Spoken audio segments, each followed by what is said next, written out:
If you are thinking of a bank that takes care of customers' needs by providing quality services with flexibility, reliability, and innovation, think Trust Bank Limited. With Trust Bank Limited mobile banking, you enjoy services such as balance inquiry, mini statement, funds transfer between accounts, exchange rates, mobile airtime top-up, stop ATM card, checkbook request, and PIN change. Our real-time gross settlement allows the customer to instruct the bank to transfer funds from their account to another account at another bank. Our expertise and experience in international banking is both legendary and the envy of the market. Retail banking, one bank, different amazing packages. Whether you are interested in savings account, current account, time or fixed deposit account, lending or overdraft, our team of dedicated staff is always ready and willing to help you out with your transactions as you wish. Corporate banking. Trust Bank Limited offer the most convenient services for deposit accounts, credit facilities, trade finance, bond and guarantee, and foreign currency account. With e-banking, you can make electronic bill payments and online banking and enjoy 24-hour access to your cash with our ATM. With the largest network of branches and agents, we give you the convenience to receive funds as you please. Trust Bank Limited, proudly Gambian.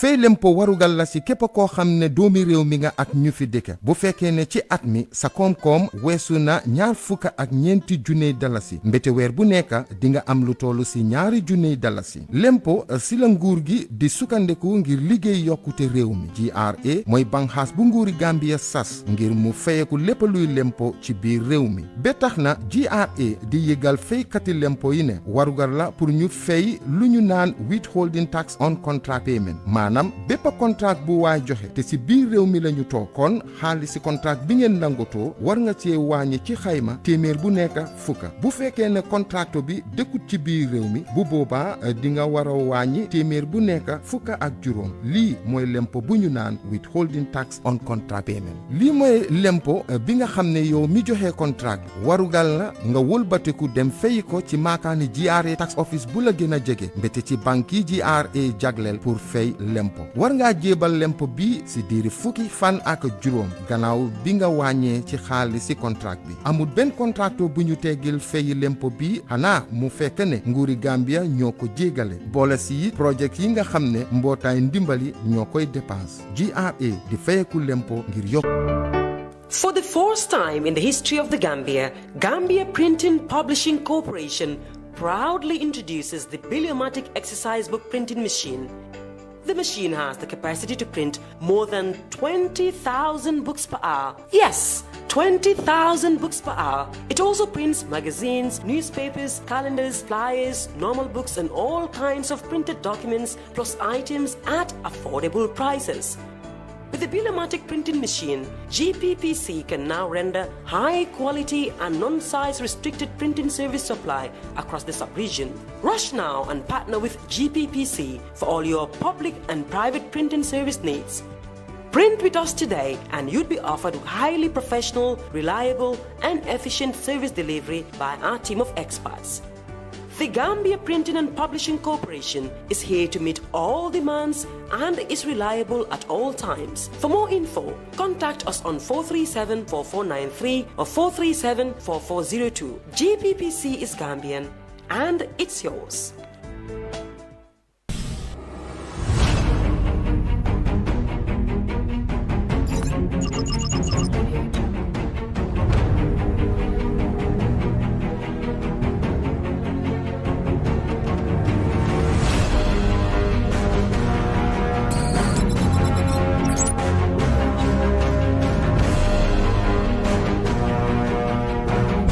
In communication, connectivity is everything.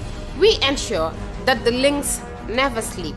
Quantities and qualities all in our data service, providing efficient, reliable voice and data service. We believe if you're not up to speed, then you're going backwards. Communications have to flow as fast as the speed of light. Whatever business you're in, having someone who understands your needs is critical. That is why we just don't offer you technology, we offer you solutions. Enjoy Gamcel's internet broadband anytime, anywhere. Your national operator, Gamcel, Yaibara.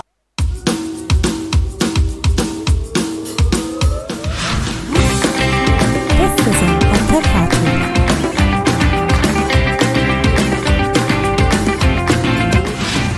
Fatou. Fatou.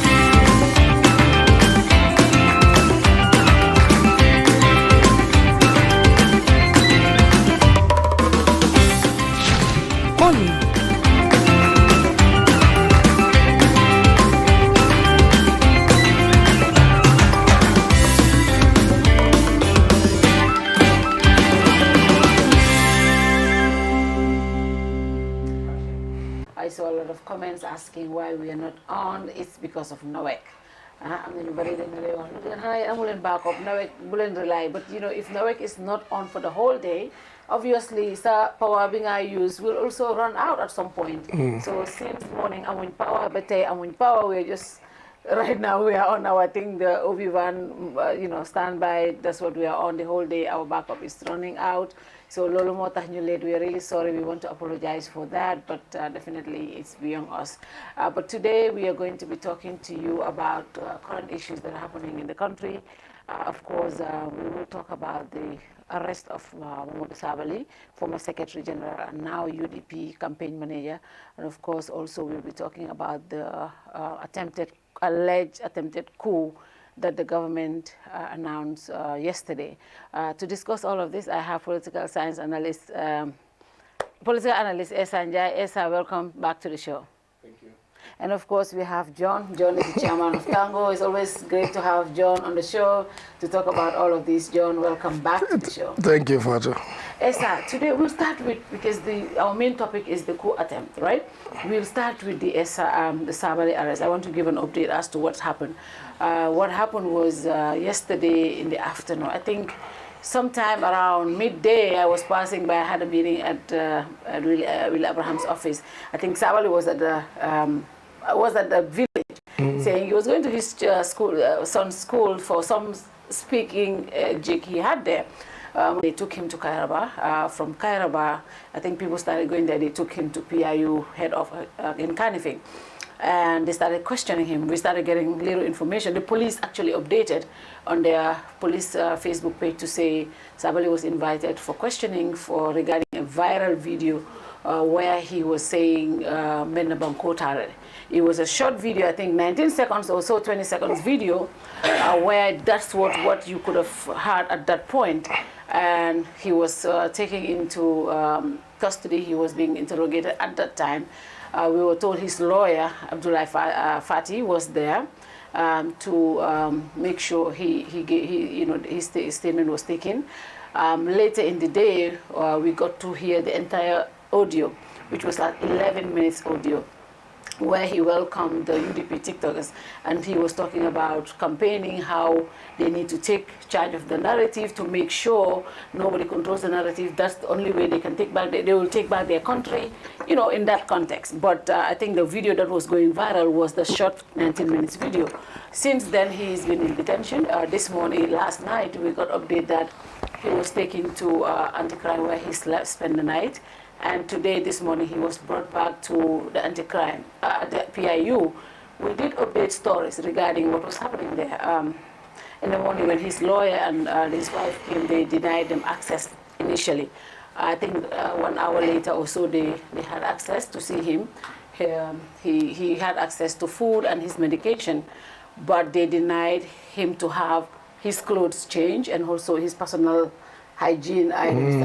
The lawyer, someone told us, our police source told us, but I was able to confirm that from the lawyer, because the lawyer at this point, when I was coming to the studio, was in possession of his clothing, because they did not allow him to have change of clothing and all that stuff. And before we came in also, we had that the UDP TikTokers that he was on the video with were also called for questioning. This is the update right now. Yeah, I've also, I think I came across it yesterday in the evening. As usual, again, your status. My status. Anyway, it was in the evening. I think this was after 5 to 6 when I was, when I closed from lectures and I was coming. I saw it. And of course, when I saw it, I was like, okay, not a surprise that the government, once again, is arresting people for speaking on issues, matters concerning the country, especially those that are believed to be politicians, of course, in the opposition. It reminded me of the conversation that, a lot of us started when Dr. Cisse became the first victim way back in January 2018, when he was arrested by the police. Madi Jobate, then came the likes of Nene Freda, and of course getting to Sabally too, So, I mean, it's one thing, that was one thing that came to my mind, and I was asking myself, it's time that we restart a conversation around this. People say, well, under the Barrow government, we have civil and political rights being respected. And this is what we are proud of today. This is what we claim differentiates Jame from, Barrow from Jame, that civil and political rights are respected. But I think we need to critically look at this again. Okay, on the Jame, people weren't allowed to even express themselves. When you do it, they will arrest you. Or, I mean, that could cost your life. So, but then on the Barrow too, okay, if we say people are allowed to freely express themselves, but at the end of the day, when people talk, like what happened to even Alaji Mohammed, you invite them for questioning. At the end of the day, what happens is that you don't even, take them to court. Sometimes you charge them. At the end of the day, you just release them. What happened to Dr. Cisse? What happened to Madi Jobate? The same thing to Alaji Mohammed. All that we see is that the police will invite you for questioning on very trivial issues. And when they invite you for questioning, they don't have anything against you. They charge you, but later they will drop all the charges, or nobody will hear anything about it. I think that itself is problematic and is against fundamental rights and freedoms, and the government really needs to look into that, because at the end of the day, for me, it will not be different from Jame era, because people will be intimidated. Even if I want to speak my mind, well, I might be afraid that, well, I can also become another victim. They can waste my time. I have a lot of other things to do. So you're kind of like using preemptive strategy to silence people, because people will tend to be like, okay, even though I can go and speak, but just like Jame used to say, there is freedom of expression, but there is no, how do you call it? We can guarantee freedom of expression, but no guarantee after freedom of expression. Like what happens after you have expressed yourself? There is no guarantee what will happen later. So I think that's the situation that we are in.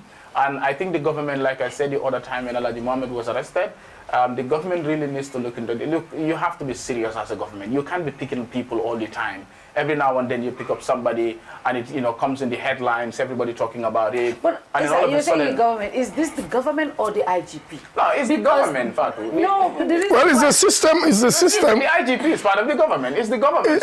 So what I'm trying to say, especially in the context of human rights, like you've updated us, you arrested him or you invited him for questioning. One thing I cannot understand also is, why do they keep on frequently moving them from one location to the other? I don't just get the sense in it. I was also following your story when I was coming, and it seems like because he was invited for questioning at the Bruce Lee police station, then moved to Kairaba, and I think he spent the night at anti-crime. Then from there, they're saying that he might be moved to the headquarters tomorrow.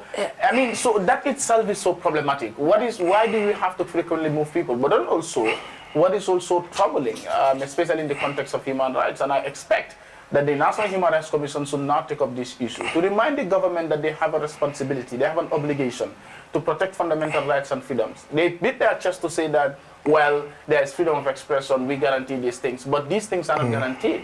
Do you understand? I mean, you cannot arrest somebody for 2 days, and you are saying that the person cannot even change his clothes. I mean, that is so degrading. For me, that is unacceptable in a civilized, in a country that we claim that has democracy, that a government that says that they respect fundamental rights and freedoms. I think this is so problematic. So the relevant stakeholders, civil society, National Human Rights Commission, all these people need to be on board. Even opposition parties, we need to speak up against these things because remember it was Dr. Cisse in 2018, and we said this, that today that day it was Dr. Cisse. It could be anybody else. And then before we realized it, it was Madi Jovate. Before we realized it, it was Nene. Before we realized it, it is now Sabally. It could be somebody else is going to continue because the government, this government, I think, is testing the waters to see whether they can do these things and get away with them. But I think they're succeeding in that. At some point, if you're not mindful, they can silence But didn't people. the president tell us before election? He said after elections, he would not allow anybody to be just speaking the way they want. The police will not be issuing. Like the reason why I kept saying is that the government or the president or the police is this because during when the president said some time ago before elections that after elections Matudorong police altered license dealer, the president and the police should have been separated. He would not have given those kind of authorities to, in a normal situation. That's how it was supposed to be, right? That didn't happen. He warned us. The president told us. So all of these things that are happening, he had told us, he had warned us, and we are seeing it happen. But I want to, John, I want to bring in some of the other updates before that we were told, because he was saying the tactics of moving people from one area to the other. We were told that when they were taking him to anti-crime, he didn't even understand what route they were going through because they were taking him on all the roads as if they were hiding from somebody, as if they didn't want him to even know where they were taking him to. So those kind of tactics, when you do it, yesterday we were told when he was being interrogated, he was very relaxed. And he kept his composure and he kept telling them what he believed, what he did, and he believed he didn't do anything wrong. But today, the entire scenario changed. We were told it was very tense there. The security, the room was, yesterday he would have seen his lawyer on his own, but today they had like up to 4 or 5 security men all over him all the time throughout, and the interrogations was very intense, and they felt like it was more of like a prison setup for him. But why those kind of tactics when you're just interrogating people, John? And is this what we bargained for when we said we wanted change? For your last question, this is not really what we wanted. But let me maybe retract back. Yesterday I had a call from the IGP. Yeah. And he told me, well, whether I've seen the video. I mean, I try to keep in touch with the officials. Yeah. Because of what we do in civil society, in leadership. Sometimes, to advise, and things like that. So, I mean, the IGP graciously called and said, well, this is what we are going to do because there is a video going out and I've sent it to you. And this is the line we're taking. He's going to be called for questioning because we need an explanation as to why he made this statement. Yeah. I am not very good in Mandinka. Charles, can you please check the mic? Everybody is telling me the mics are not okay. No, can you please check, please? Sorry, John, go ahead, yeah. So, I mean, we had this conversation and he said, well, this is what was said. So I sent it out for people to give me the translation, which they did. But then that was before also I got the full thing. And in fact, today I spoke to him. He was very gracious. And, I also spoke to the wife as to what was happening because the wife serves in my board in Tango. Yes. Oh, okay. But at least I know that he's been given food from the family and gotten his medication. Yes. What I have said to the IGP, I've called the Bar Association, I've called the chairman of Human Rights, and everybody is watching. I'm sure the Human Rights will be talking to the police that the rights of Mr. Sabally should be protected. But again, it begs the question, what is the use of having the intelligence office? Because if you think that maybe the statement is to overthrow the government, what has the intelligence been doing up to now? If Sabally has any shady motives, and what are they doing thereafter? Secondly, how long should someone be held for questioning? Is something we need to ask. I mean, I cannot say the police doesn't have a right to call anybody. They can call me for questioning, they do, yeah. And they have a right to call people for questioning. But the question also we need to ask, even though there is a 72-hour rule Do you have to keep somebody there for 72 hours? Because we need to move away from what we used to have in the past, where people are intimidated, moving from one place to the other, taking through back roads, blindfolded, and not allowed to take your bath. Because, we have moved beyond this. And for me, I think the government, police, whoever it is, must not provoke people to get to a point of feeling that, well, we are going back to the dark days. So the police need to come clearly. This questioning, how much clarity do you need? You have the whole video. If you want to charge the man, charge him. Yeah. But don't just do this thing of keeping somebody and keep him for 72 hours, because the law says 72 hours, so I have to keep him there. And the other thing about the president's statement about not having the police to give permits, I have said this is a concern. And in my radical thinking, I have said that we will get to a point where I don't mind even to call civil society on a protest and say that, write to the IGP, we need this permit. John, no, man, no, what I'm saying, no, Fatou, let me tell you something. I'm just kidding, yeah. No, let me tell you something. Yeah. Man, I don't live my life thinking about living to 90 years. I live every day as it comes. Yeah. And I got to a point, Abu Jammeh declared an Islamic state. Man, I don't take my faith. I don't joke with my faith. Yeah. When Jammeh declared an Islamic state, I have sworn to myself that never will I allow any other government to move me to a place that I cannot express myself and I cannot practice my faith. Yeah. So that is where I am. So I don't care. Man, I'm not afraid of being arrested.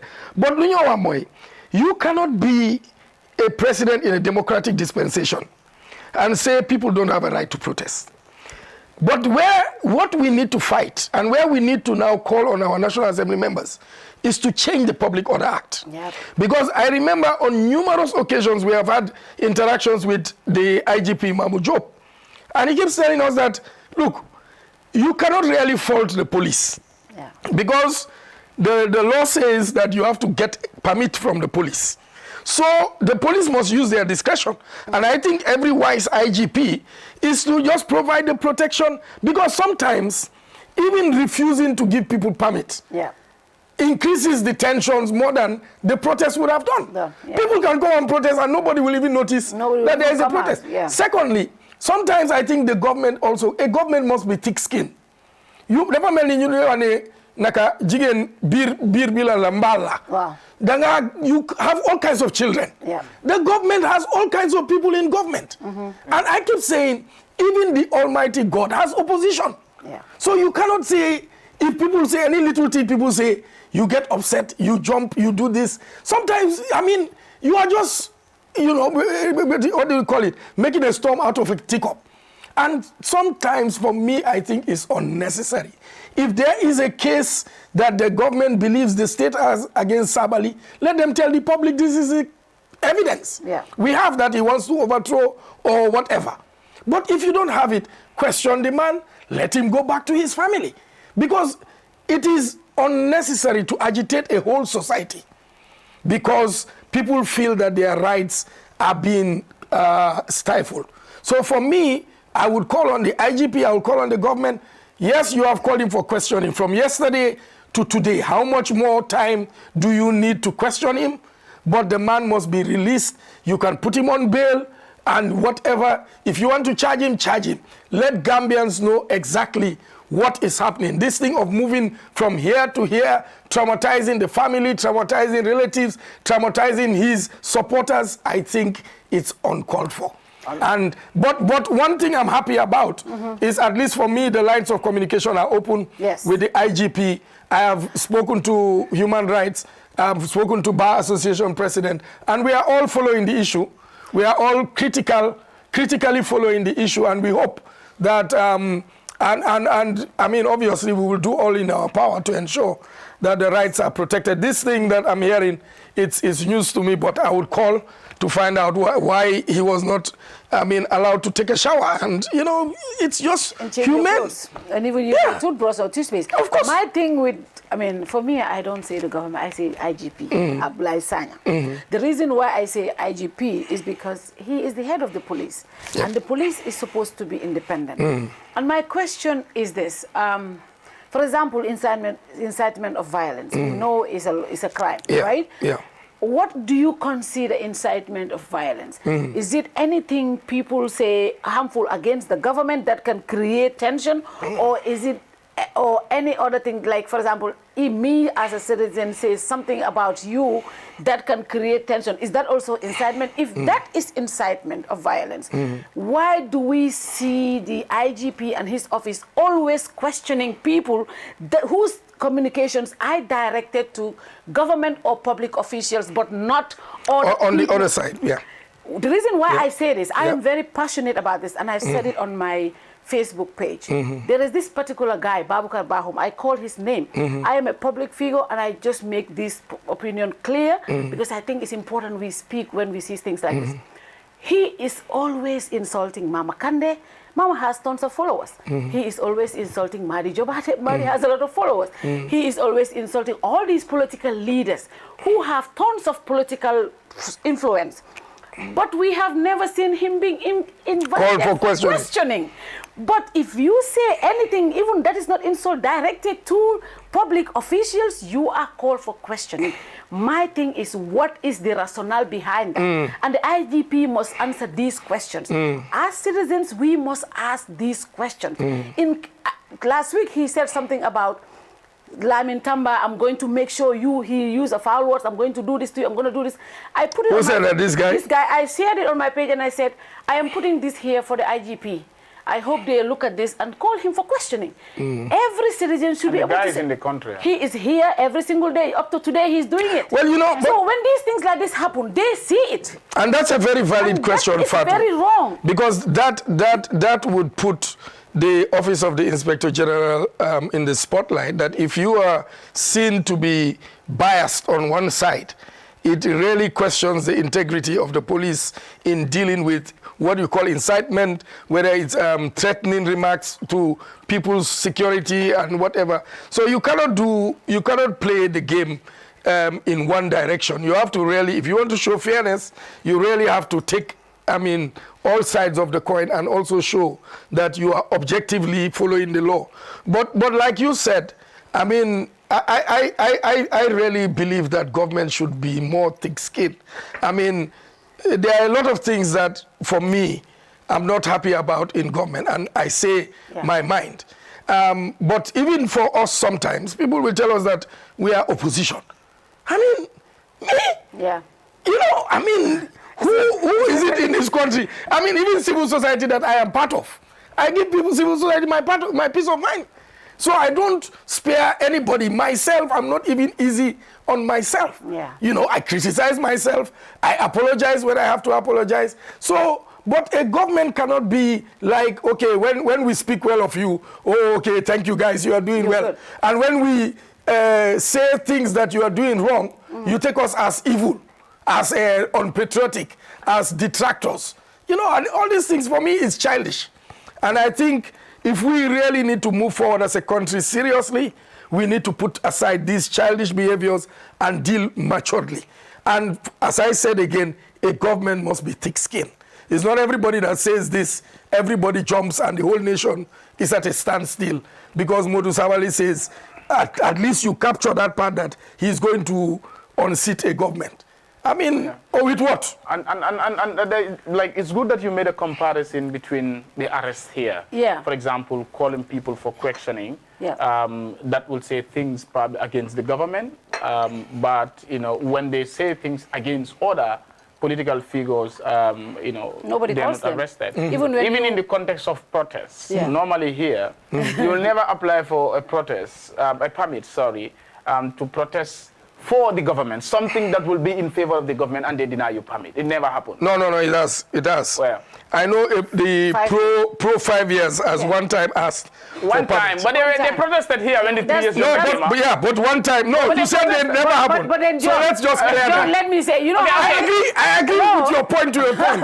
But let's also put the record straight. Yeah. I know that they had applied once and it was rejected for the sake of peace. Yeah. But your point also is valid. I've never seen. Okay, let me just put that out there. Many of the times that... But most of the time. Okay, most of the time, I've never seen. I agree. Now you're telling me this. I agree. Yeah, but in most of the time, I agree. they will never deny you permit. Yeah. Okay? If you are pro. If you're pro. Yeah. But when you are anti, they deny you permit. That happens in this country. Yeah. So, I mean, it shows that, in fact, the issue is good that you raised this, because I've said this here, and I've said this many times, and I want this conversation to go on.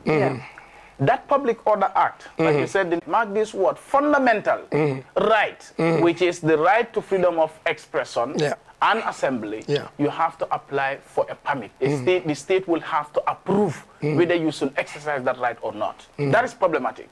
Now, we know that where your right stops is where somebody else's rights begin.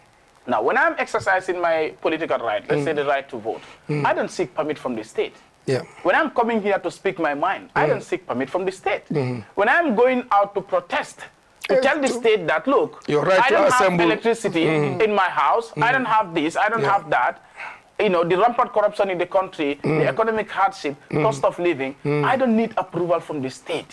What the state should do, and that is why I've said this repeatedly, even in my class I say this, because for me, I'm dealing with young people, young minds who are tomorrow going to be in charge of this country. They will be the IGPs, they'll be the Chief of Defense Staff, they will be the CDS, they will be the presidents, the ministers. They will be in those institutions. They'll be making laws in this country as parliamentarians. They'll be implementing laws as part of the executive, but they'll be interpreting laws as part of the judiciary. So, for me, what should happen is, if I'm exercising that right, freedom of assembly or protest, I should notify the state.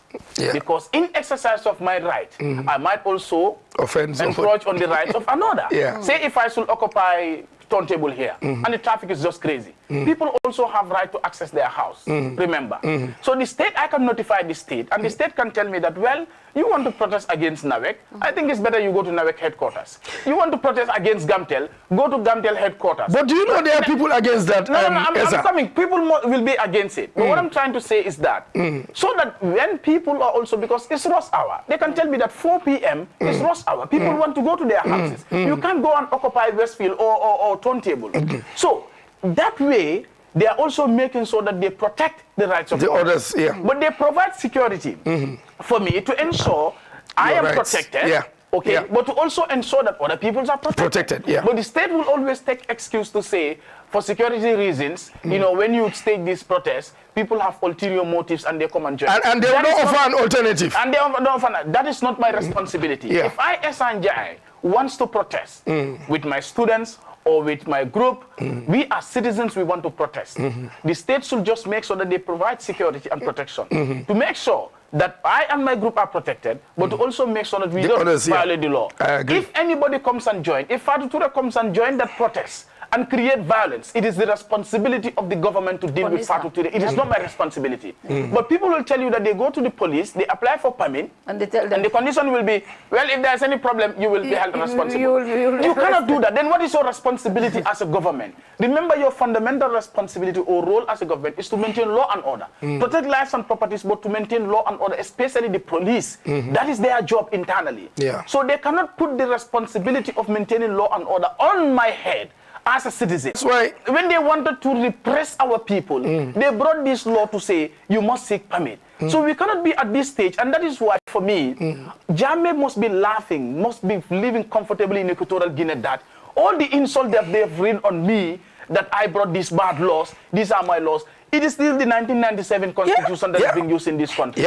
Still the electoral law. Still the draconian Public Order Act. That law that violates fundamental rights and freedoms, that oppress our people for 22 years in this country, those laws are still operating in this country. Jammeh will be saying that, well, how are they different from me? The last time at the security sector reform meeting, I asked, how do you want to get security sector reform? I was there, I remember that. The same laws that have enabled dictatorship. And media laws are still in this country. And then you want the security agents to change.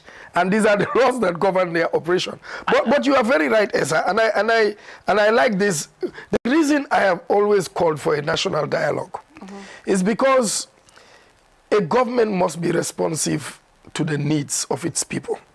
A government that is deaf or that is tone deaf would always have problems.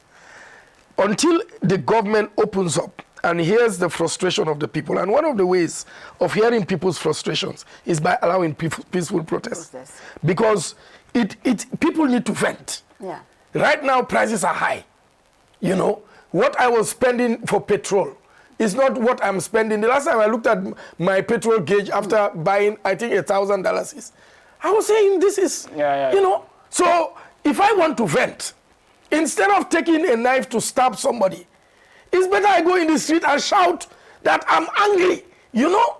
And any responsive government, they must allow the people to vent. If the people don't vent and we keep our anger inside of us, we will explode.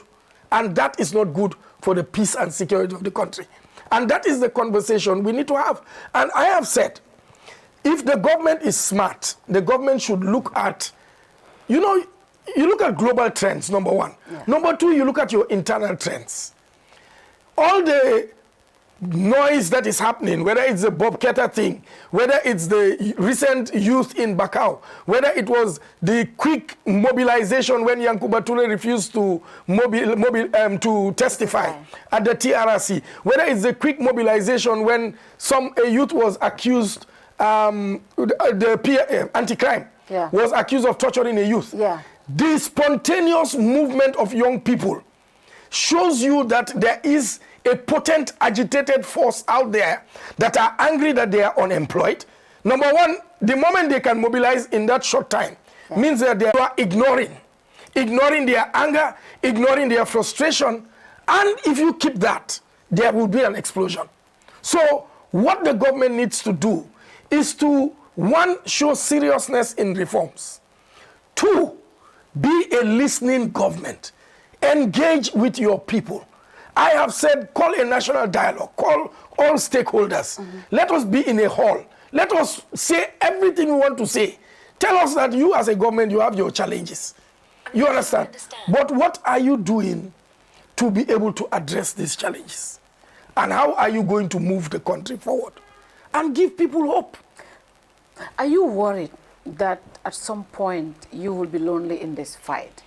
Because I woke up this morning thinking, maybe I should do my show, because I don't want anybody to be cutting my little videos and then be called for questioning. At some point, the end game is, I don't want my old grandmother to die when somebody called me and police. I see prominent civil society members who have said, at this point, I'm tired. I don't want to say anything anymore. I have seen serious influentials who are very prominent on Gambian issues. They have taken a break on talking about issues because at the end of the day, they know how to get to your bottom line. And that is happening right now.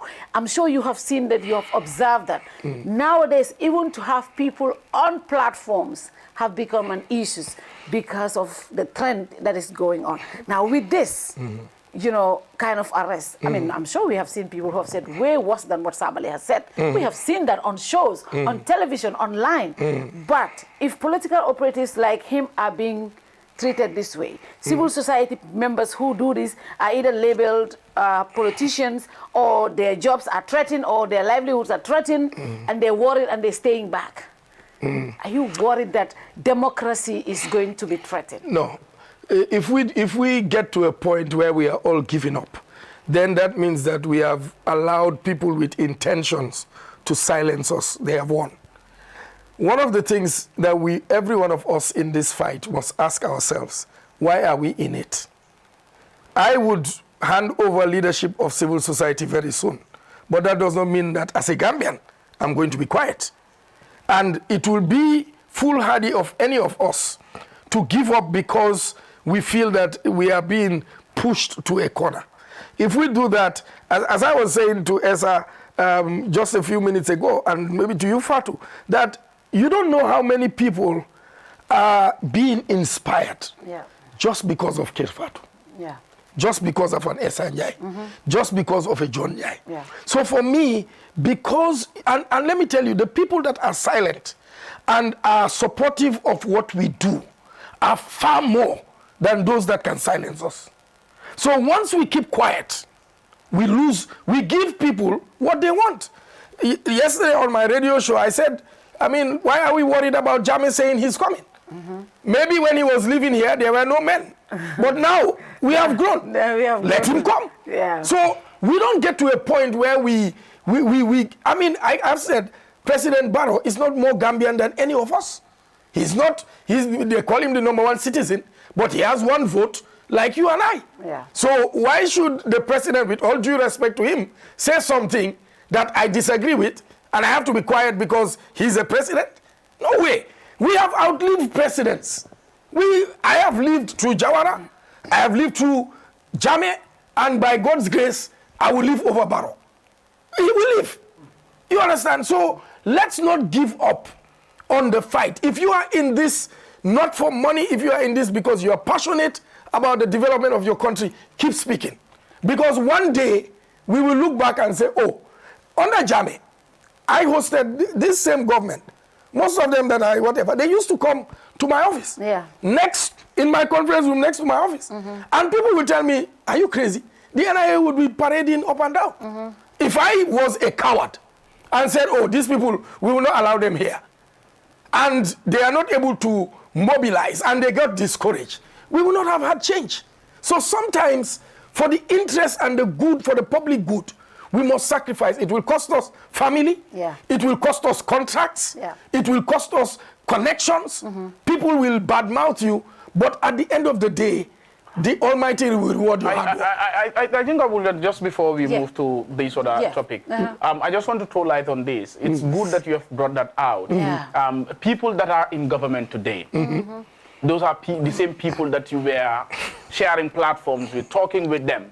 I mean, I'm sure they're saying that, oh, this is bad, that is bad. But those are the same people that are in government today, presiding over those terrible laws, those repressive laws that Yahya Jammeh brought here, and they campaigned against him. They stood against him. They said all sort of things. I cannot just imagine. From 1996, I'm going to mention them this time around. Hamad Ba formed the National Reconciliation Party, NRP. You stood for 20 years, 20 good years, from 1996 to 2016, campaigning against the same man, saying all sort of things against these bad laws in this country. Under Hamad Ba's watch, the Public Order Act prevails in this country. I cannot just imagine. I cannot just imagine. Ousainou Darboe was here from 1996. They came to power in 2017. Okay? When they had influence up to 2019 when they were removed. The Public Order Act remains in this country. Even though we can say he challenged that in court, but the court had to rule that, okay, the Public Order Act is still constitutional. But what I'm trying to say is that all the repressive laws have been in this country, okay, even after Yahya Jammeh left. Hamad Ba is here. Ousainou Darboe is here. They formed their political parties, said all sort of things against Yahya Jammeh, but these laws still are maintained in this country. I cannot just imagine. OJ was in government, and these bad laws continue to exist in this country under his watchful eye. I cannot imagine Henry Gomez, my Fati, all these people were here saying all sort of things against Yahya Jammeh. Under their watchful eyes, my Fati was the Minister of Interior. Public Order Act was still in this country and is still in this country. People were being arrested, but it was under my Fati's time that Ismaila Cissé was arrested. The Madi Jobates were arrested. All these people were here when the my Fatis and all those people that stood against Yahya Jammeh were still in office, and these bad laws existed. You forgotten our very dear sister Aissatou Touré. Aissatou Touré, and for me, civil society. And let me tell you, campaigning for the rights of women. And all these terrible laws are in this country. Happened here. And you see, in fact, I had to leave civil society to say I'm interested in politics, to contest. But all these laws have been here Under this government, President Barrow himself. The women's bill. The women's bill. Yeah. I mean, she has not. She has not supported. She did not do anything to support that bill. I have told civil society this. Let me just complete this. President Barrow, the same thing. Being in the UDP, you struggle. You struggle up to this date. Your entire leadership was languishing in jail. That was why Barrow was even chosen by the UDP. Indeed. Otherwise, he would not have gotten closer to the corridors of power. Indeed. So you stood against Jammeh and said all these laws are bad. Yeah. This is the biggest betrayal to the Gambian people. Yeah. I can take excuse for all other things. I can be patient with all other things. But I cannot just imagine these terrible laws that should have changed. This government continued to preside over these laws. One, with the 1997 Constitution. Yeah. 2, the electoral law still in place. 3, the Public Order Act still in place. 4, the repressive media law still in place in this country. 5, the anti-corruption law is yet to be put in place. The National Security Bill is yet to be put in place. All these repressive laws, all these terrible things that were happening in this country are still prevailing in this country under President Barrow. And that shows you... that tells me that, and so at some point, John, when people say they want to give up, we can still encourage them. Yeah, but you can understand where they're coming from. But you understand where they're coming from, because at the end of the day, the people that you are even talking to, the people that you are helping, don't want to listen. John, no matter how difficult it might be in this country, you and I probably will not go to bed hungry. We will have something to eat. Fatou will have something to eat. Okay?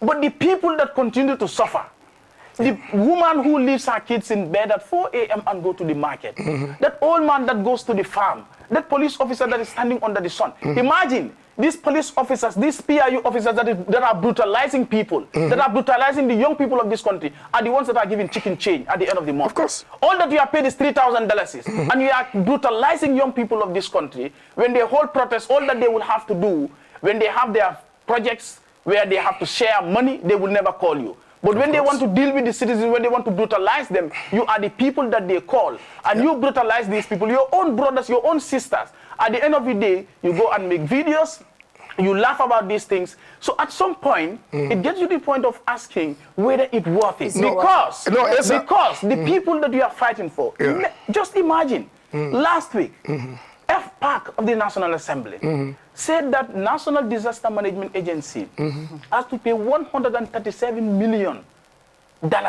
To who? Unaccounted COVID-19 funds. $137 million. Should be paid back to government. Should be paid back to government because they were unaccounted for. We're talking about $35 million, not dollars, but dollars, went into Banjul Road project. That could have started a city. If you cannot build and complete a city with that money, it could start a city. We're talking about $68 million now given to the Ministry of Tourism.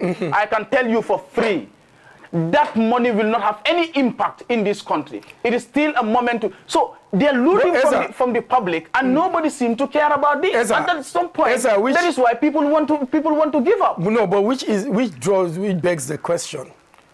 The average Gambian is innately selfish. The people is like you criticize something, and when you get there, you, because of the perks of office, you keep silent. That, for me, Gambia by now should know the people that have integrity, the people that would stand for what they believe. There are people on the Jammeh. They left. They resigned when they discovered that we cannot work under this thing. But what we have seen, and that's why, for me, in civil society, I've said this over and over, I am upset even with civil society because I have given my version and my point of view that we cannot be in civil society. We criticize politicians. And we have one of us from civil society. You leave civil society, have the support of civil society, you get into office, and not even one meeting with civil society. Number one. Number two, the issues of women that you were so fond of fighting, you kept silent. Now you have now come back to civil society and say you are back into activism. And the same civil society people embrace you. And work with you. And we are not saying what the black and white thing. We are not addressing the elephant in the room. The women that have been saying, women power. You are not calling your women colleague to check. And yet you are saying the women, we have to give women more place. But when a woman does wrong, call them out. Call it out. Because until we get to a point where we are angry enough with our current situation, when, I'm sorry if I shout, No, but sometimes this is how passionate I am. That's how you speak, yeah. The country, for this country to be built, we must keep our tenacity in pushing for what we believe. I mean, as I said, my handing over of leadership to civil society, no, I'm not leaving the civil society space, and I'm not leaving my advocacy. Whether I get into politics or whatever, I will keep my passion. And every one of us Do you want to form your own political party? No, I don't think so. I mean, people. I mean, sometimes people say I should, but I don't think that is what I am called to do. Yeah. Until I believe in that. But what I'm saying is, we cannot give up on Gambia. Yeah. No matter what, we have gotten to this part in the fighting. The people that are giving up, well, people have their different reasons. Sometimes you even have pressure on family. My mom is 80-something years, hitting 90 very soon. She listens to my program. Sometimes she will call, are you okay? Or I have not seen you today. Yeah. What is happening? You know? And sometimes I think I'm even putting pressure on my family. Yeah. But I think my family also understands my call. Yeah. That this is what I have to do. And every Gambian, and this is where it is sad. Like you said, that's why I said Gambians are innately selfish. If I come and give you a bag of rice, I have suffered for 4 years, 11 months. You have not given me a bag of rice. You give me a bag of rice today, and I think I am obligated to vote for you. And John, just here, let me just say, part of this is important. This is very because you've made mention of someone who was in civil society. Yeah. I mean, the reason why I want us to talk on this is, is also when I look, currently there is the National Youth Conference going on, NECONF. Now, here is somebody, the Minister of Youth and Sports, who was part of young people, who was a young person, although he's not more a young person because he's more than 35. Because here you will see people in their 40s and 50s say, we need young people because they are needing youth organizations. Anyway, what I'm trying to say is that you are part of young people. You're dealing with these people. I cannot imagine, that is why at some point, you can easily lose hope, you can easily give up on this country, because when you look at even the young people of this country, nothing is promising. I cannot imagine, that is why I always say, and I would repeat it, that even the second generation of Gambian politicians are way better than some of these young politicians that are just coming up. I agree. Greed. I agree. Okay? You look at the Halifa Salahs, the Ousseynou Dabos. If they did not stand firm on their principles, our democracy would not have been here. But they stood firm, they refused to be co-opted by the Jawara regime, by the Jammeh regime. That is why we are here today. But look at all this crop of young politicians that will come today. 1, 2, I've joined Barrow. Yes, because I think our visions align. It's a lie. Yep. Before, we're talking about the high rate of unemployment among young people. Yep. The rampant corruption in this country. Yep. Wastage of state resources. Yep. Young people have gathered in Banjul, spending more than $11 million in just a week. Yep. Fanfare. And we have to talk about this. They can get angry, but that is their bread and butter. This NECONF is just useless. It is just a way of wasting state resources. They gather and hold conferences that are useless. Resolutions that have been happening every 2 years, they will hold this conference. Now they are reviewing the 2018 resolutions. Nothing is coming out of it. So and President Barrow went there to give them, they said he pledged extra 1 point something million or whatever. For what? For the NECONF? It's a way of bribing them. For the NECONF? Yes, of course. It's a way of bribing them to silence them that, okay, I've given you $1 million or so. But this is what we are saying. Just imagine $11 million. The young people can take care of a lot of young people, can start small business for a lot of young people in this country. You gather there, all that you do is to organize opening ceremony. The minister comes, the mayor comes. Just allow me to learn. Yeah. I mean, you hold this town hall meetings. Yeah. People stay. In fact, people are living in schools. Yeah. How are you spending that $11 million when people are living in schools, staying in schools? You know, when I got discouraged, and that's why I'm not part of this. I mean, I believe in the young people. There are young people that are doing phenomenally well in this country. But I've said this over and over. You remember the time Henry Gomez was Minister of Youth and Sports. He disbanded the National Youth Council. Yes. The young people came to YMCA. Hey, Mr. Njie, you need to help us do that. We cannot take this. A few weeks or months after, they were holding NECONF in URR. Yeah. And this man came. And the Gomez was there. He came.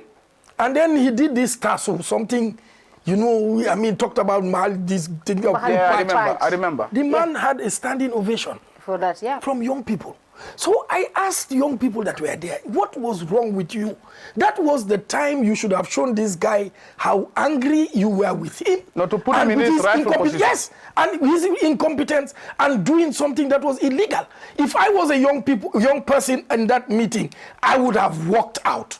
Or if they were given a standing ovation, I would have sat down. Because this was a minister that came, what has he done for young people? And until the young people begin to ask these hard questions, what is the purpose of NECOF? That 11 million, could it not have been channeled in one of the regions to support young people's businesses? How many young people businesses are in this country that are being stifled? You are taxing the young people more than they are getting. They talk about wastage of state resources. They are doing the same. Well, they talk about frequent travels of public officials. They are doing the same. How many young people are leading organizations in this country? Every travel, they are the ones that are traveling. All that they do is once they are at the airport, it's out there. The entire world knows that they are traveling. And when they go, it's useless. They don't come out with anything. They don't come back with anything. So for me, and that is why at some point, I asked myself, should we allow these old people to even continue? Than to give our country to young people that are selfish and greedy. I mean, we might be in more trouble. We might be in more trouble. And finally on this topic, I think it's important to reiterate that it is good to have divergent views in a democracy. Indeed. Esa talked about co-optation in politics. When people feel frustrated, they are going to go to where it is nice and dandy. Of course. Because that's where their living is going to be good. And if everybody goes to the establishment, that is not even good for the government, because your reports, internationally, your reports will not come good. Now you look at Gambia, people will say, oh, the reports are coming good. There are democracy, proliferation of media houses, people are speaking up and all those things. These are things that the government should encourage. Government should encourage people to speak. And they must understand when we are talking like this, it's not because we hate government or we don't want government. We are speaking because we want them to learn. The people that are in the system with them will not tell them these things. If John Jai says things like this, it is not because John is an opposition. I remember when you spoke at that IMF program, and we cut that. Somebody called me from the government. He said, "Yo, mom, you negative, bindal."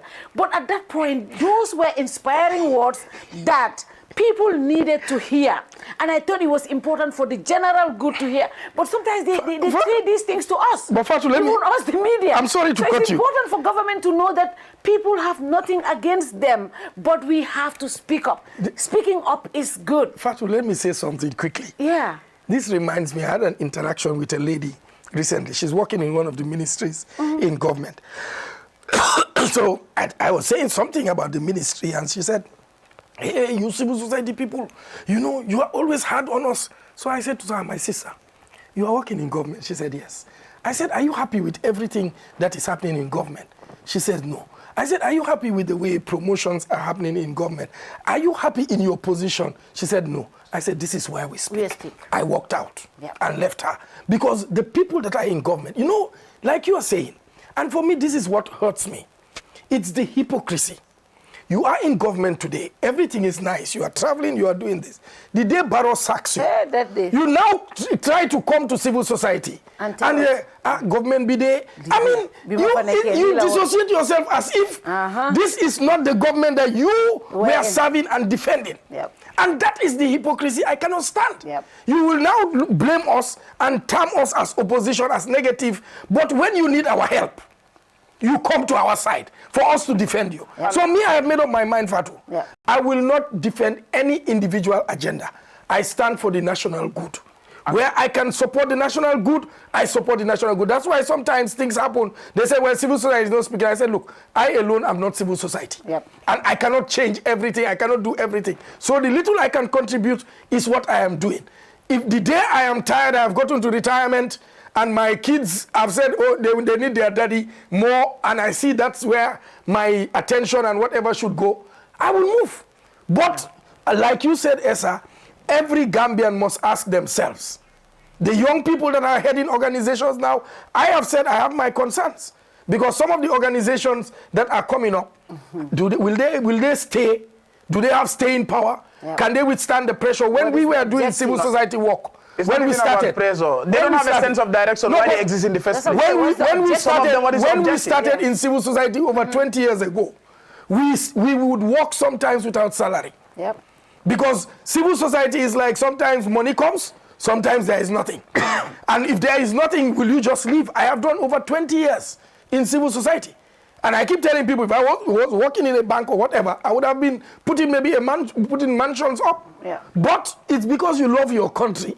You are ready to speak truth to power, whether they like you or not. I mean, I have ministers and people in government that commend me for what I do. I mean, I sat next to somebody in the security forces. He says, you are one of the stabilizing voices in the country.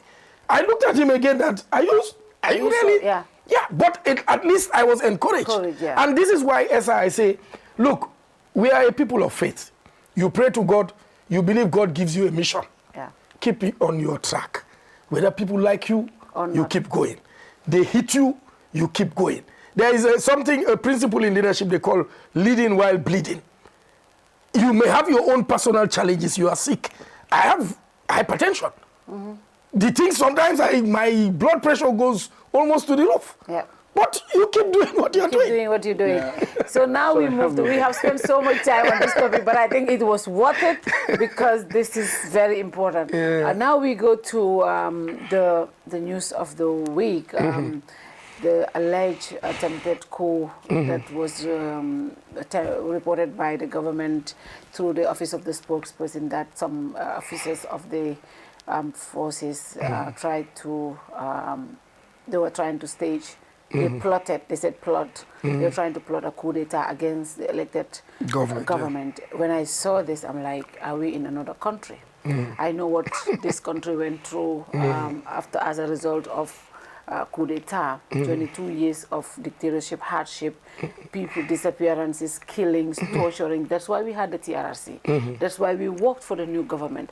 I know that no Gambian in their right mind would want us to go through what we went through as a country. A lot of people in this sub-region look at us as, when they talk about dictatorship, they give Gambia as an example of, you know, what happened during the Jammeh time. Yeah. And I think that is why a lot of us, even when Jammeh spoke and said I was coming, and I went to an office, the person said, hey, Jammeh ka kanalako, I'm ready to move to America. Are you guys no good? Even up to this day, our grandparents and our mothers, when you go away, you don't come back. My grandmother would go, because they're still thinking about those days, what people were worried about. You don't come home because you disappear. Yeah. So, you know, I think for us, first, I want to say I condemn wholeheartedly on any unlawful means of removing a government. I believe in one thing. You don't like the president? Go vote him out. Yeah. That is your constitutional right. That is why on the day of the elections, when I went out and I saw the queue, I'm like, why are you guys not going to go vote? Go out and vote. We were all mobilizing people to go out. Yeah. We did concerts to encourage people to go vote. Yeah. It doesn't matter who you vote for. I told my father in the National Assembly, he refused to go vote, you know, because they didn't want to vote because of the national president. And I said, "Ning deputy Manson lual pasela kana diamude because Manson carte faila because that is your right." Yeah. So that is what every citizen should know. We cannot go to what we went to. And I saw a statement from the civil society, from the National Human Rights Commission, and from so many prominent Gambians who all condemn this. ECOWAS as well, and opposition parties. Opposition parties. The GFA, I did GFA, I see GFA, I saw UDP, Dr. Cisse, and you know, all of those people. You know, I think generally Gambians really are against coup d'etat, and they have made that known since this happened, John. Yeah, you know, funnily enough, yesterday somebody said to me, yeah, but you know, somebody like Thomas Sankara. So I said, are we sure what Thomas Sankara would have been like 10 years into leading? Because the thing about coups is this. Anytime there is a leadership change in a country, you have interest groups from around the world. Yeah. And they come with these enticing things to derail, distract, and to milk the country. Yeah. So soldiers may say they come like our Jammeh. The soldiers with a different bloodless coup and, you know, whatever, bring development projects. And, you know, for people that have not been through these situations, you will now begin to say, oh, at least, okay, before Jammeh, we didn't have television. After Jammeh, we have television. We have university. We have this. But you look at the atrocities that have set our country back. You understand? Could a democratic dispensation could have brought that? So then you begin to question, why did Jawara have to stay that long for a coup d'etat? That doesn't justify a coup though. But again, the thing that we need to ask, I mean, and as you have said, we condemn any form of coup d'etats. Because the military, the first thing they will do is to suspend the constitution. That means that they don't really care about law and order. And they institute what is their law. You know, you can go out at this time and they begin, I mean, what we are saying now, Kerr Fatou would close after whatever. Our programs that we are doing in the radios, the freedom of expression we have, it will stop. You know, and we would go back to square one, because what will happen is just like a movie. And that you can look at the series and know where it's going to end. They will start by clamping down on your rights. They will begin getting corrupted. And if you want to speak, they would kill you. And the person that killed you, they will kill them. And the person that killed that one, they will start killing, imprisoning, threatening, disappearing people, because you want to hide something. That is a military trend. So for me, it doesn't matter who. Anybody, I mean, we cannot even be sure that if they succeeded, they would hand over in 3 months. That's what they have all said. So let's stick with the democratic elected government. Let's allow our National Assembly and put pressure on our National Assembly and let the public participate. You know, like what Esa said, you are fighting for people. I'm fighting for you. You are earning pittance. I'm fighting for your rights. The last time I spoke at the security sector reform, I told the public that, do you know our police officers, they are standing in the streets. How much are they being paid? Even to buy a bag of rice is a struggle, not to talk about paying school fees for their kids. But if that police officer that I am advocating for is asked to go and arrest John Njie for some foolish thing, and then you arrest me, and you are harassing me on top of it, not that I have done anything wrong, then I begin to question. So you want to please? Are you serious? Are you serious? And that's why I said every Gambian must begin to look at themselves. Who am I serving? Are we serving our conscience? If you are in office, somebody brings a bribe. You are offering. I mean, I saw something that at the airport. These things, I don't know how they call them. The wind thing. Wind hawk. Wind shot. They like that. escalated the price to whatever. I have asked this same thing about COVID. Did it make sense to be giving people rice and sugar and whatever? Was that what we needed? Or did people need the businesses to thrive and employ more Gambians so that they could pay for themselves? So these are the things, because some of the things that government do really would agitate the public. But we have not gotten to a point that we are agitated enough to say we want unconstitutional change of government. So no Gambian should celebrate a coup. But on the issue of the coup again, let's also ensure that there is transparency in these investigations. And the Human Rights Commission, I spoke to the chairman, he said they are observing, they are following, and they would be also asking the necessary questions. Civil society, the citizenry must be, I mean, we don't want to hear that the people were tortured. Because there are better ways of extracting information. We don't want to hear that the people are kept without going for trial. Let the investigations be speedy, thorough, and let whatever happens next, we are following. But we cannot also allow people, and the government also must be very much alert, that this is also a sign that there are dissenting and discouraged and disheartened people around in the country. And if it is 5 soldiers, it could be 20,000 citizens. So listen to the people, hear the frustrations of the people, and bring reforms. But again, I state, no to coup d'etats. There must be constitutional ways of changing governments. Esa, are you worried? Were you worried, or were you shocked? Because what we saw after the change is the army really looking very disciplined. this national army that we have currently, like they are always they went back to the barracks compared to what we had before. They were not in the streets. Before, when you arrested, is the army that were coming for people. They were really very arrogant to the citizens. You know, they were everywhere. Now, even you don't see the army nowhere. I hardly see the army except when they're doing drills or they have graduations or other things. You don't see them. You don't come in contact with them like we used to do before. And even surveys shows that the people had started building confidence in the national army. And now this coming, what kind of look does it give to the army? We have tried talking to the army PR or even to the CDS. They have not issued a statement on this as we speak, but it will be important to know their state of mind right now.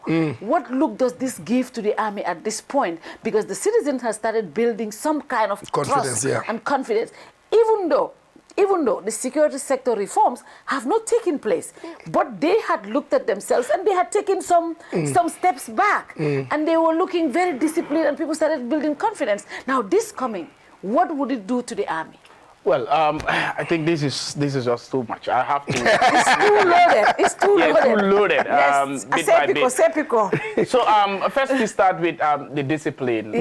Like people beginning to trust the army. We don't see them, you know, in the streets and all that. The discipline, one can argue, is there, but I think also there is an explanation as to why, possible explanations to why we don't see them frequently as we used to see them during Jammeh's time. Know that also since the change of government, there are some of them that have left the army. Probably these are people that you know, we are just doing Jammeh's bidding. They were very unprofessional. You know, they were not, you know, being subjected to democratic principles. They don't know anything about that. So all that they know is that while holding guns, being in the street like that, jump on people, those are the people that were disgruntled and they had to leave. But also, I think another contributing factor is that we all know that, you know, foreign forces are present in the country. That kind of, and if you randomly talk to some people, some military officers, even though they wouldn't tell you this openly, but if you randomly talk to them in their corners, in their comfort zones, they tend to tell you how unhappy they are, probably with the security situation, that the security of the presidency or the security of the country is not entirely in the hands of Gambian, you know, security forces. Of course, foreign forces are there. So that kind of tells you at some point, because I witnessed this during the funeral service of the former president, Sadauda, at the National Assembly. We wanted to enter the premises, and there were these Senegalese forces who said we were not going to enter. But we had to take another gate. When we came, there were Gambian forces there who said, okay, they were allowing us to enter, and this Senegalese guy came and stopped. It was so rude the way he stopped this guy. I mean, not even the courtesy of, you know, this guy being your colleague in the sense that you're both in uniform, but the way he talked and the way he stopped us from entering, I could see that frustration and that anger in this Gambian, you know, military officer, but he just had to take a back, you know, he had to take a step back and just allowed monitor the situation. And I overheard somebody talking to her to say, "Itemol Markel," and she was like, So you could see that he was just relaxed. He was unhappy with the situation. So it tells you that at some point, maybe the reason why we are not even seeing these people is probably because, okay, they realize that, look, okay, the security of this country is no more in our hands, it's in the hands of foreign forces, so we just have to relax. These are possible explanations as to why we don't frequently see them. But I can also tell you, like you said rightly, I mean, surveys, Afrobarometer surveys, will tell you that, well, people, in fact, initially, people had no trust and confidence in the Gambian army. They had trust in ECOMIC, but now that is also changing because probably people are just frustrated with the presence of ECOMIC forces. Look, you know what, there's no war in this country. Just yesterday I was coming, today I think, today or yesterday, I was going to Brikama for lectures. I think it was yesterday. I saw these ECOMIC forces coming in their big trucks and all that, and I was like, okay, people looking at them and just wondering, like, what is happening in our country? We are not in Sierra Leone or Liberia when war took place there. So, but then, so those are explanations. As regards to the coup, whether I should call it an attempted coup, an alleged attempted coup, or plot, because I think at some point people are beginning to saying that the press release or statements that are coming from the government is actually are raising more questions than providing answers. Because now what I saw was that they said based on intelligence reports being gathered, there were some soldiers that were plotting. Yeah. Plotting, right, to remove the democratic electorate. Whether it was an attempted coup, now that is another thing, because the process has to be there. It's either because, maybe they have controlled the communication. Said, they say plotted. They say plotted. That's what the government is saying. Yeah. But even international media carrying attempted coup. No, but the first statement said attempted. Okay, first statement. Something there. Yeah, but what we're trying to say is that the government is not also very clear with this. I think the communication was that I want to believe that the government spokesperson could have done a better job. And I think when these things happen, this is why right now there are a lot of rumors coming out saying this is not what happened. They're trying to do this. So, to avert all of that. Yeah. Because there are a lot of... I will come to that. I will come to that because we also have to treat it as the government is telling us, because that's the official position. According to the government, it was a plot. These people were plotting to remove the government. So whether we call it an attempted coup or not, the government is not very clear with that. But, people are beginning to ask questions. One, you're telling us that this was a plot. Could it be, because we remember also, a few years ago, I think there were a group of, soldiers who were arrested because they said they were operating a WhatsApp platform. Could it be that these people, based on intelligence reports gathered that, look, these are people who really have the intention to overthrow the government, but they have not done the act yet, or they have not started anything. And based on that, the government could react and say, well, let's deal with them. But remember also, they arrested them. If they arrest these people, when they arrested them, they had to also explain to the public that they have been arrested. Why are they arrested? So you have to explain the reason. And I want to believe that that must be a factor. That must be why the government had to explain that these people were plotting a coup. But I think the government spokesperson could have done a good job by having the military, because somebody was telling me, this is a guy who has been in the military, he was telling me that this could be described in military code of whatever, it could be described as mutiny without violence. Mutiny without violence in the sense that here is a guy who is a lance corporal, who has no command role.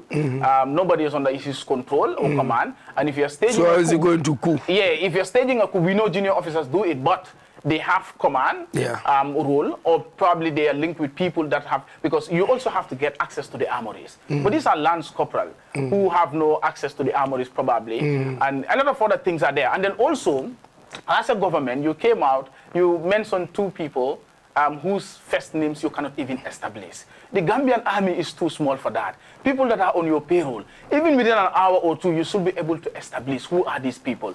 But you only gave us, there are others that they gave us their full names and their ranks, but others, they said, two of them, they said they cannot establish their first names. I'm just telling you how. Why couldn't they just wait? Yeah, that's what I'm saying. I'm thinking, because the press statements are coming bit by bit. And I want to believe that the army, the army is not probably fully involved in this thing, in ensuring that because they have to also understand that the government spokesperson is a civilian. It's not the military also has a role to play in carving this language. It's just like if you are making a statement on health matter. It's the health minister who will understand these terminologies and all that. When you're making a statement on a military security matter, it's the military that probably will have a better understanding. But where's the Minister of Defense? Exactly. I'm not saying all that. All that we are seeing is Sankare. I don't know whether Sankare writes writing or whatever, but anyway, I'm just saying. But I don't know. But I'm just saying, like, this situation could have been handled in a but more questions are being raised. And I can tell you that let's expect more developments. This is a developing story. More could come out, because now we're hearing conflicting reports, even some saying that the guy who is alleged to have been to be the ringleader is not probably involved in this. No, because I've also been following, because I know the guy. He was at the UTG. People saying that he was behind the 2014 protests, the grading system. He was not the leader of that, although he was part of the people that were also leading, but he was not the main guy there. And he was in the UTG. I'm not even sure whether he has completed, but I know him. He's from Kianema, and I've seen him not very long ago. So you don't. I mean, I know very well that the guy has been into leadership, because he even contested the position of student union president. But I mean, he is not having that rank in the army, and people tend to question that. So a lot of things will be coming out. We probably will hear more. But when it comes to coup, so let's treat it as a plotted coup or whatever, because that's what the government For is saying. me, I just take it that it's an allegation now. Investigations are going on. And our position as citizens is to condemn any unconstitutional rule. We have to so we'll have to wait. But again, your point is the government has to take its time and give clear information.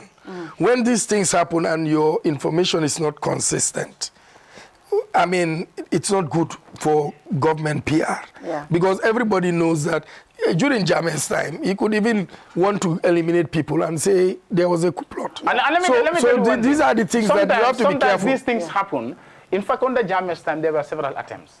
Sometimes the government, you don't necessarily have to come out with all these alleged plots or whatever. Sometimes some of these things happen, but you just ignore them. Because during Jammeh's time, several attempts were made, and they never succeeded. People don't know about these things. It's only when you go through research papers that you see this. But I want to come to the issue of the coup itself. Why do coup take place? Why? We were talking about the prevailing socioeconomic circumstances. You know, there is what we call typologies of coups, types of coups. Why do coups take place? Why is the military interested in politics? There is what we call a veto coup. A veto coup is when the military feels like their interest is at stake here. Based on the prevailing sociopolitical situation, their interest is at stake. 1994 coup. Apart from rampant corruption, they were also talking about what? That the presence of foreign forces. Exactly, Nigerian force. Nigerian force, Nigerian TAC. Closer to the presidency. That was a problem. And they were being suppressed in a way. Exactly. So the interest of the military, when it's at stake, it is at stake. It kind of forced the military to stage a coup, and that's what we call a veto coup. That's from the word veto. Veto, when you veto something, you do it in your interest. But there's also what we call a guardian coup. A guardian coup is when the military feels like they have the moral duty or responsibility to rescue the civilian population from an inept and corrupt government. And if you listen to Sana Sabally's testimony, remember he was saying that the military, for them, they felt like they had a duty. And Esafal was telling him, you have no moral duty. He was very justified. So, and the military regime at the time was telling us that one of the reasons for the coup was what? Rampant corruption. Okay? So when there is prevailing, socioeconomic circumstances like rampant corruption, high cost of living, economic hardship, social division, especially on ethnic lines and political divisions, it gives the... They feel justified. Exactly. They kind of justify this to stage a coup because they want to rescue. And that is why when they come, they'll say, we're here to just settle stabilize the situation, and we go back to the transparency, probity, accountability. Exactly. So the other factor, the other type is called breakthrough coup. Breakthrough coup is when the military removes a long-standing authoritarian regime who has been in power for so long, and there is no other way. Let's say elections are not ways of removing him. Protest probably, or uprising is not another way, that they will come and intervene. And things are not going the way they should. Things are not going the way they want to go. They wanted to go. Just like what happened in Ethiopia under Emperor Haile Selassie. He was removed because his government had been in power for 42 years or so. That was why he was removed, because it was a long-standing authoritarian regime. So the breakthrough coup might not apply in the Gambia, because this is a government that came to power in 2017. It's when we restored our democracy. But one could look at both the veto coup and guardian coup. Guardian coup, you can say, well, look at it. Look, the prevailing socioeconomic situation, rampant corruption in the country, economic hardship, cost of living is just getting high, social division, especially on tribal lines. The country is not really on the right footing, and the military can see that this as a moral responsibility to come and rescue us, even though it's not justifiable, but this is another factor. But the other one is the interest of the military itself. Like I said, this is something that probably a lot of people don't want to talk, but we have to talk about it. The presence of economic forces. Nobody wants somebody, an outsider, to come, even in your own house. You don't want somebody to come and take charge of your responsibilities, even though sometimes circumstance might demand. But you don't want this thing to last forever. You don't want this to last long.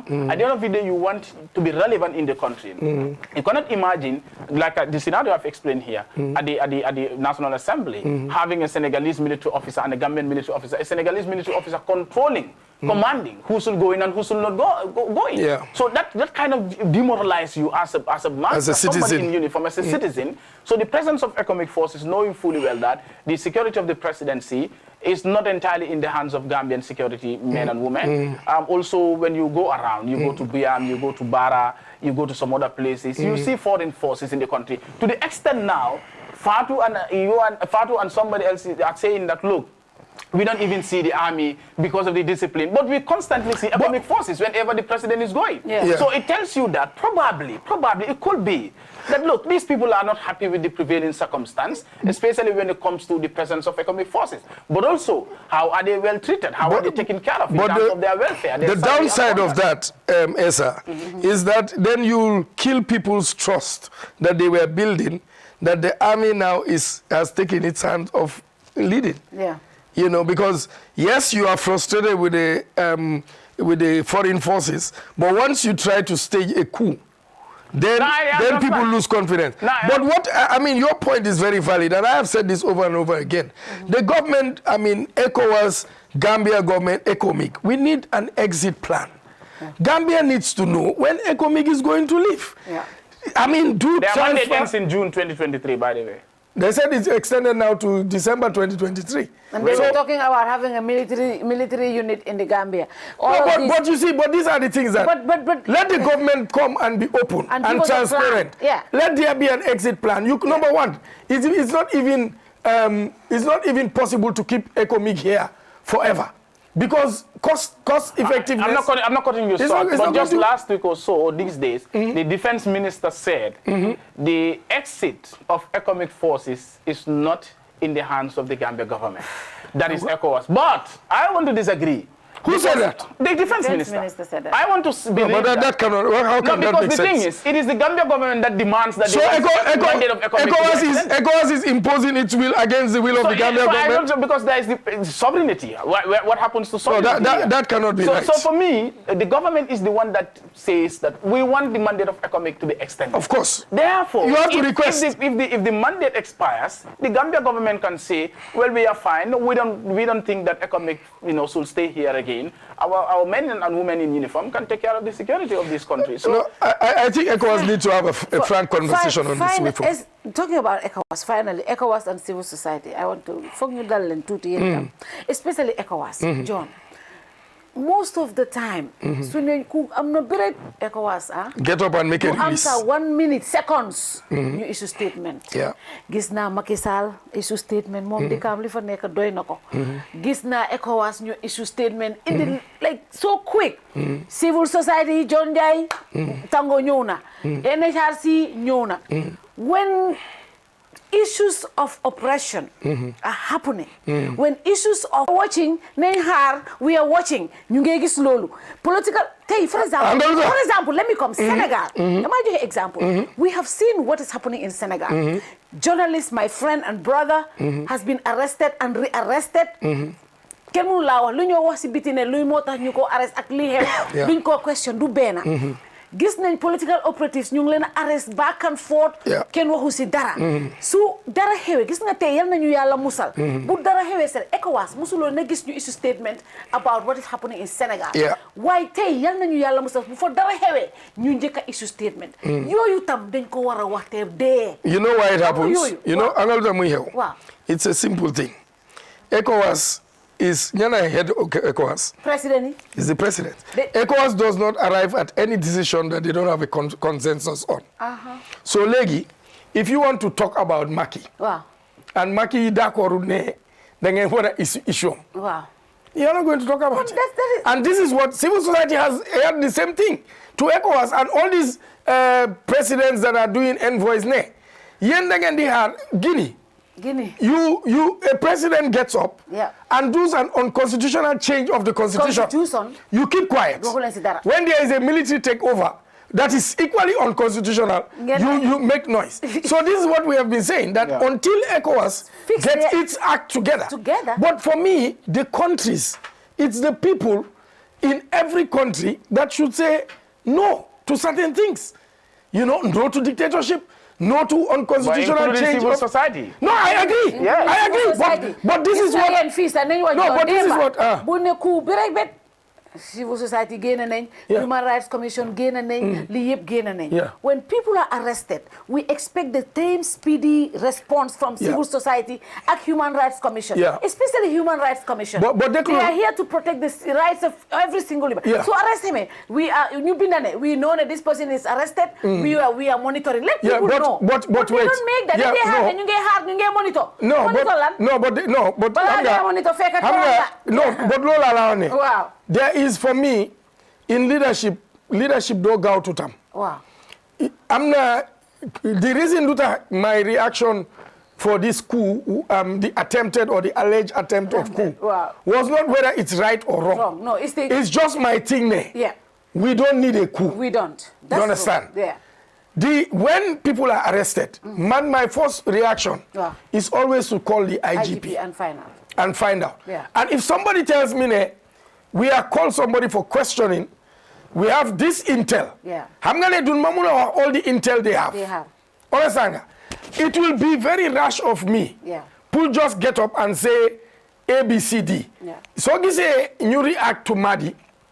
I mean, Madi's case, it was not because Madi was also whatever. No, it's the statement that the president made. Yeah. Madi and some other people. Yeah. You understand? Madi is from civil society. Yeah. Even though he's not an active civil society organization now, but he's from civil society. So we would be able to, and we got a complete picture of Luhel. So this is Bobusa. We didn't issue a statement quickly. We had to do a press conference and everything. It's the same thing that we are monitoring what is happening to Sabally. I spoke to Sabally's wife. You understand? Man, I would rather... No, I'm not even particularly... No, but I'm just saying, legi, there are some... Nikki, you called somebody's name. He was arrested. I didn't even hear. I'm not here. Maybe I'm not even in the country or something. So I'm not here. You could react quickly. But there are times they have information. Man, there is this journalist that was arrested recently. Yeah. Trumpet. When I asked even the journalist, amongst them the journalists, some of the information they gave me, I said, then let's wait and see. Yeah. You understand? Yeah. Because I'm not legi, police or whoever, munna am information that you're amulo. So gawe pulwarek. You know, you would be like you are supporting something that maybe illegal. Yeah. And we cannot also say, I have said this over and over, that because you are in civil society, don't engage in something unconstitutional.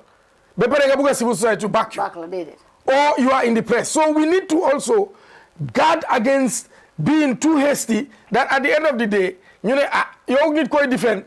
So you need to defend. So there is also that aspect. Fuck you by hell. You understand? But a good number of the things that happen in this country, I make calls. A good number of the things. I call the IGP directly. I have that relationship with him. I'm not here. My name talk when this protest was being planned. Before I traveled, I went to his office. We sat down. We have a very frank conversation. Of course, Mujoma, his own point. Wama, they are in contact with the people that are planning a protest. I did a follow-up. Because man, in leadership, you have to also take the bull by the horn at times. But, I mean, these are some of the... But again, Fatou, democracy is not something that we are going to be handed over on a platter. We have to fight for it. We have to talk. We have to get angry with ourselves. And at the end of the day, maybe 10 years down the line, we will sit and say, well, at least... Well, for me, it's not only about... Finally, it's not only about the arresting here, but also about a lot of things that are happening in this country. Yeah. You remember the other time I was on the newspapers, I said, we have election-oriented opposition parties and project-oriented CSOs in this country. And I can defend that anywhere, okay? Many a times, it's not only about the arrest, but a lot of things that are happening in the country. Yes, we can say that, yes, some civil society do act. Okay, when it comes to the issue of corruption, you know that Gambia participates, always talk about this. Even the Rohim Malik Law issue, attestation issue, Gambia participates with CRPD, took them to court. And another one again, they took the $54 million dollars loan, whatever, at the National Assembly, took them to court for that. That kudos, some civil society are trying. But I think a lot of things are happening, especially when it comes to corruption in the country. We wouldn't hear, because just like you said, civil society, for me, serve as the voice of sanity at some point. Okay? People want to hear civil society talking about some of these things. It's not enough for only Gambia participants to talk about it. Tango or other powerful CSOs can talk about these things. If Gambia participants talk about it, another one talk about it, then it's going to help. Do you understand? I mean, the issue of even political parties, just recently, the IEC communication officer was out to tell us that some political parties are not even abiding by the electoral law. Clearly. I mean, civil society should have come out and put pressure on the IEC to say, deregister those parties, abide by the law, because the law is saying X, Y, Z. But let me ask you, Esa, why should civil society? No, what I'm saying. Yes, I agree with your point. I agree with your point. But then what is the IEC doing? No, but that's what I'm saying. Because the IEC should not wait for civil society to tell you to deregister. No, I'm saying the IEC is doing what is wrong. Therefore, civil society should come out, because you are saying our democracy is too much, or we must talk. I agree. So if the IEC is doing something wrong, what we expect is that things have to be done the right way. I agree. But it's not unusual for things to be done the wrong way. That is happening. Our governments are doing that every day. But all over Africa. IEC is also doing that. So what I'm saying is that if IEC fail in its responsibility, it is also the duty of all citizens, including CSOs, to remind IEC, to tell them that you are not doing your job. I'm just giving an example. No, I agree. But there are a lot of several things that are happening in this country that things could have, actions could have been taken even prior to the election. All the, the war of words that were happening, exchanges between Barrow and especially Barrow and Dabo, and even the statement from Dembo by force. I remember shortly before the election, that was on the one page. I had quarrels with some people. When those statements were being made and Dembo by force also came and made us, I said, look, CSOs cannot remain silent on some of these things. This is just getting out of hand. Barrow and Dabo had been exchanging words to the extent that it was only the National Human Rights Commission that came out and issued a statement. I said they've been exchanging words, and this could destabilize this country. Because remember, these are two politicians who have, a large number of followers. But also, look at the statement made by, listen to the statement made by Dembo by force. So those are things that civil society can at some point come out and make statements. I agree, but let me land, maybe to just finish this. And I'm not defending civil society or whatever. One, civil society is to a large extent overstretched. You know what I do? You know when I walk at night? Because sometimes I have to represent Tango at meetings, and I do my YMCA work at night, so that I can cover. And you cannot do that all your life. Secondly, you cannot issue out a statement for any other thing that happens in the country. I'm not saying any other. You know why? No, wait. I'm coming. Let them finish. You are saying the major issues, even major issues. You are part of civil society. What do you consider a major issue? And for me, I think legi wax soo nekk di wax ben min sa baat nen la yap. You understand? No, honestly, because at the end of the day, you say something and they just do whatever they want. So I have said. No, but you are saying that we should not give up. No, but yes, but I'm not giving up. But that's so we are also strategic. We are also strategic in how you respond. So some of the things, when Barrow and whatever we're doing, you know how much work we have done to sign the protocol, the accord thing. It's part of that protocol. But at least after that, the things cool down. That was suddenly before election, John. That was suddenly before election. But what I wanted to say here is, so in as much as I always say, like I said, civil society, I think, needs to do more. Of course. Like us, the media, I agree. and you in academia. I agree. We all need to do more. But I also think being strategic is important.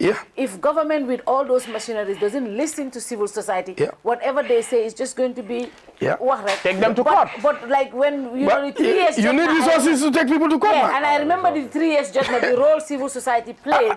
This guy was trapped in the middle of the crossfires. Some of those things happened here. John, I remember. I was tear gas. He was tear gas. It's my first experience with tear gas. Trying to negotiate in between the two camps. So those things happen. We will encourage them to to hold government more accountable, and also us. We will continue. We will try. We will try. This is very important. I think it's a healthy conversation. Well, thank you, Fatou. This is honorable. I think it's good we have this conversation. Kind of conversation, but we once more want to say condemn coups.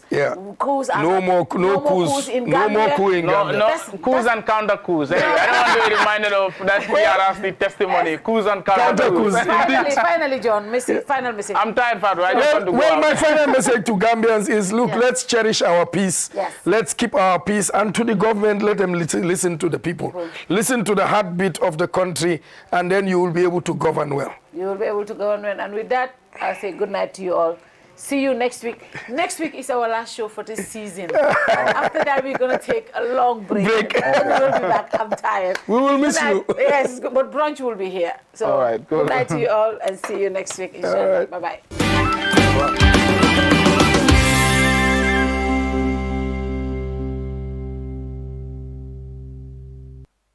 Better and stronger as the sole ground operator at the Banjul International Airport. With an expansion in travel services, customers are assured of GIA's capacity to cater for all their travel needs, provided by professional, experienced, and ever-smiling staff. GIA's Hajj package and services, by far the best in the country, give the customers the opportunity for a memorable Hajj experience. For a more efficient cargo services, GIA means business as it launches its new multi-million-dollar ultra-modern cargo complex to revitalize and stimulate air transport. GIA, the pride of the Gambia. Every day is a new opportunity to make sure our first impressions are always our best and to see possibilities on the horizon. To make our facilities and services more accessible and find freedom all around us. With a location proximity to active markets, with a liberal air transportation policy.